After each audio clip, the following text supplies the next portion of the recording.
ನಮಸ್ಕಾರ. ನನ್ನ ಹಿತೈಷಿ ಎಲ್ಲರಿಗೂ ನನ್ನ ವಿಡಿಯೋಕ್ಕೆ ಸ್ವಾಗತ. ನನ್ನ ಸಬ್ಸ್ಕ್ರೈಬರ್ಸ್ಗೂ ವ್ಯೂವರ್ಸ್ಗೂ ನನ್ನ ವಿಡಿಯೋ ನೋಡೋರು ಎಲ್ಲರಿಗೂ ನಾನು ಥ್ಯಾಂಕ್ಸ್ ಹೇಳಕ್ಕೆ ಇಷ್ಟಪಡ್ತೀನಿ. ಈ ದಿನ ವಿಡಿಯೋ ಯಾವುದಂದ್ರೆ, ಇವತ್ತಿನ ವಿಡಿಯೋ ತುಂಬ ವಿಶೇಷವಾದದ್ದು. ಇವತ್ತಿನ ವಿಡಿಯೋ ಏನಂತಂದರೆ, ಇದು ಏನಪ್ಪ, ಇದು ಯಾವುದೋ ಹೂವು, ಇದು ಯಾವುದೋ ಫ್ಲವರ್, ಇದು ಯಾವ ಫ್ಲವರ್ ಅಂತ ತಿಳ್ಕೊತೀರಾ ನೋಡಿಲ್ದಿರೋರು. ಈಗ ನಾನು ಇದ್ರ ಬಗ್ಗೆ ತುಂಬಾ ಚೆನ್ನಾಗಿ ಹೂ ಬಿಟ್ಟಿದೆ, ಅದಕ್ಕೆ ನಾನು ವಿಡಿಯೋ ಮಾಡಿದ್ದು. ಸೆಣಬ್ನ ಹೂ ಅಂತ ಹೇಳಿ, ಇದು ಮಸಪ್ಗೆ ಬಸ್ಸಾರ್ಗೆ ಇಸ್ಕೊಳ್ಳಬಹುದು. ತುಂಬಾ ಚೆನ್ನಾಗಿತ್ತು ನೋಡಿ, ಎಷ್ಟು ಜಾಸ್ತಿ ಬಿಟ್ಬಿಟ್ಟಿದೆ ಹೂವು. ಹಾಗಾಗಿ ನಾನು ವಿಡಿಯೋ ಮಾಡೋಣ ಅಂತ ವಿಡಿಯೋ ಮಾಡ್ತಾ ಇದ್ದೀನಿ. ಮುಂಗಾರಿ ನೋಡಿ, ಈ ದಿನ ಮಧ್ಯಾಹ್ನದಿಂದ ಒಂದು 3-4 ಗಂಟೆ ಆ ತರ ಅಲ್ಲಿವರೆಗೂ ಜೀರಂಗಿ ಹೂವಿನ ಹತ್ರನೇ ಮಕರಂದ ಇದ್ವಿ ನಾವು. ಎರಡು ಬರ್ತವೆ, ಮುಂಗಾರಿಗಳು ಬರ್ತವೆ. ಇದನ್ನ ನಾನು ಜಾಸ್ತಿ ಪರಿಶೀಲಿಸಿ ನೋಡಿಲ್ಲ.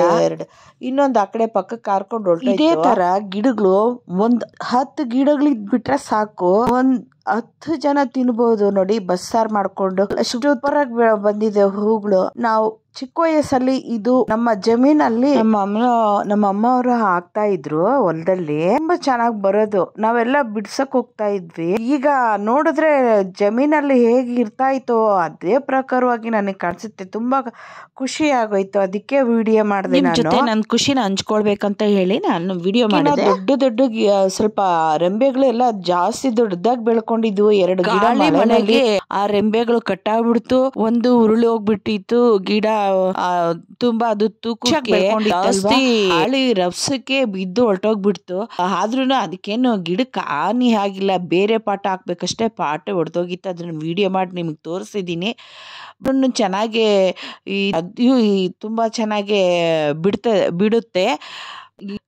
ಇದನ್ನ ಎಲ್ಲ ಸಿಕ್ಕರೆ ನೀವು ಹಾಕ್ಬಿಟ್ಟು ಇದನ್ನ ಹೂ ಮಾತ್ರ ಬಳಸಬೇಕಾಗಿರೋದು, ಎಲೆ ಬೆಳೆಸಬೇಕಾಗಿಲ್ಲ, ಕಡ್ಡಿ ಬೆಳೆಸಂಗಿಲ್ಲ, ಬರೀ ಹೂ ಮಾತ್ರ ಬಳಸಬೇಕಾಗಿರೋದು.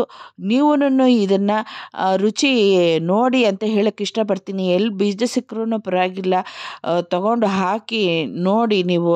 ಯಾಕಂದರೆ ಈಗ ಈ ಒಂದು ನಮ್ಮ ಊರಲ್ಲಿನೇ ಇಲ್ಲ, ಎಲ್ಲರೂ ಹೊಲ ಜಮೀನಲ್ಲಿ ಇದನ್ನ ಹಾಕಿರೋರು. ಇವಾಗ ಯಾರೂ ಹಾಕಿಲ್ಲ. ನಾನು ಊರಿಂದ ಗೊಬ್ಬರ ತಂದಾಗ ಬೀಜ ಇತ್ತು ಅಂತ ಕಾಣುತ್ತೆ. ಅದು ನಮ್ಮ ಗಾರ್ಡನ್ ಅಲ್ಲಿ ಬೆಳ್ಕೊಂಡಿತ್ತು.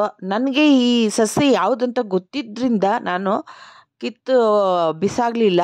ಅದಾಯಿತು, ಸ್ವಲ್ಪ ಬೀಜ ಮಾಡಿಕೊಂಡು ನಾನು ಜಾಸ್ತಿ ಸ್ವಲ್ಪ ಹಾಗೆ ಹಾಕಿದ್ದೀನಿ. ಒಂದು 10 ಗಿಡಗಳು, ಈಗ 4 ಗಿಡಗಳು ಸ್ವಲ್ಪ ಇದೇ ಥರ ಬುಷಿಯಾಗಿ ಬೆಳ್ಕೊಂಡಿದ್ದಾವೆ. ಇನ್ನೊಂದು 3 ಗಿಡಗಳು ಇನ್ನೂ ಅಷ್ಟು ಯಾಕೋ ಬೆಳ್ಕೊಂಡಿಲ್ಲ. ಅವು ನೋಡೋಣ ಮುಂದೆ ಮತ್ತೆ ಹಾಕ್ಕೋಬೋದು. ನಾನು ಮತ್ತೆ ಇದರಲ್ಲಿ ಬೀಜ ಬರುತ್ತಲ್ವ, ಹಾಕ್ಬೋದು. ನಾವು ಬಿಟ್ರೆ ಅದೇ ಬೀಜ ಆಗೋದು. ಇದರ ಕಡ್ಡಿ ಸೊಪ್ಪು ನಾವು ತಿನ್ನೋ ಹಾಗಿಲ್ಲ, ಹೂ ಮಾತ್ರ ವಿರಳ. ಈ ಗೊತ್ತಿಲ್ದಿರೋರು ಜಾಸ್ತಿ ಇದ್ದಾರೆ. ಹಾಗಾಗಿ ನಾನು ಈ ಸೊಪ್ಪನ್ನು ಕಡ್ಡಿನೂ ತಿನ್ನಬಾರ್ದು ಅಂತ ಹೇಳಿ ಮತ್ತೆ ಹೇಳ್ತಾ ಇದ್ದೀನಿ. Watching my video. ಮುಂದಿನ ವಿಡಿಯೋದಲ್ಲಿ ಸಿಗೋಣ. ಅಲ್ಲಿವರೆಗೂ ಟೇಕ್ ಕೇರ್, ಬಾಯ್ ಬಾಯ್. ಸರ್ವ ಜನ ಸುಖಿನೋ ಭವಂತು. ಜೈ ಹಿಂದ್, ಜೈ ಕರ್ನಾಟಕ ಮಾತೆ.